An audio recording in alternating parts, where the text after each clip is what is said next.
Pode continuar, Fernanda Bastos. Não vi as críticas, mas tudo bem. A gente precisa entender que esse processo ele está fluindo, mas precisa, e aí eu concordo plenamente contigo, a questão das manifestações, né? Houve uma baixa depois do dia 8, aí depois da eleição americana, e é isso que eu quero que tu me conte, como é que está a percepção aí, depois da vitória do Trump, a impressão que eu tenho aqui no Brasil é que as pessoas perderam um pouco do medo de se manifestar, como se elas soubessem que elas não estão mais totalmente sozinhas e que tem um agente externo, junto com todos os exilados políticos de peso que a gente tem hoje, pressionando no sentido de que as coisas não vão ficar como estão. Podemos confiar em algum vento do norte que possa nos ajudar aqui, ou Ludmila?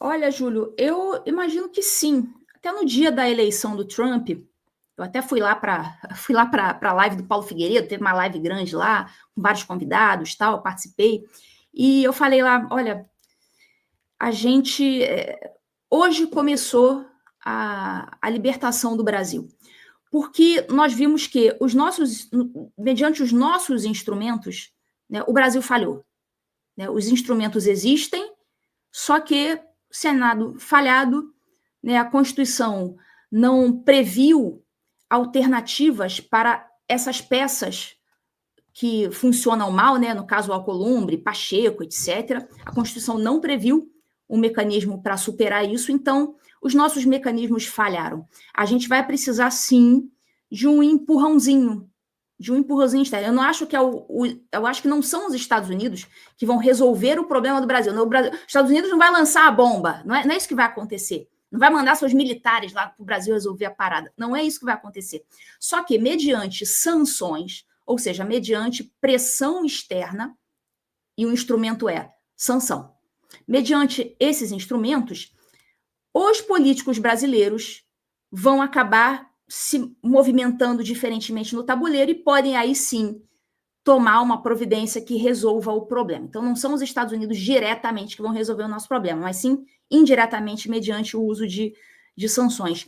Eu lembro até nas eleições de 2022, eu não podia, na época eu ainda era juíza da ativa, então eu não podia me manifestar a favor ou contra algum candidato especificamente, eu não podia, então eu não falava nada. Mas eu lembro que eu fiz um tweet dizendo assim, para levar o meu voto para senador, eu não podia dizer em quem eu ia votar, claro, eu era juíza, né? Para levar o meu voto para senador, vai ter que ser um candidato que faça uma promessa explícita. Só precisa uma. Se já fizer essa, já leva o meu voto. E não preciso dizer qual que seria a promessa, né? E eu lembro até que na época, todo mundo entendeu, né, o que eu estava querendo dizer. E eu vou, esse mesmo tweet de 2022, eu vou repetir em 2026. Já era para as pessoas terem se ligado nisso em 2022, não se ligaram. Eu vou repetir isso em 2026. Basta fazer uma promessa, e tem que ser uma promessa explícita. E agora eu não estou mais nativa, eu posso dizer, a promessa tem que ser impeachment do Alexandre, ponto. Tá, vai fazer outras coisas durante o mandato, mas esta promessa, pelo menos a coragem de dizer isso expressamente durante a campanha, aqui no Rio Grande do Sul, isso o senador tem que fazer. Aqui no Rio Grande do Sul, o atual governador Eduardo Leite, que sonha, tem delírios que vai ser presidenciável, e o máximo que vai lhe sobrar é, de repente, concorrer a uma carreira ao Senado, jamais dirá isto. O Paulo Paim jamais dirá isto. A esquerda jamais dirá isso. Então, a gente elimina, por eliminação, a gente elimina um monte de gente.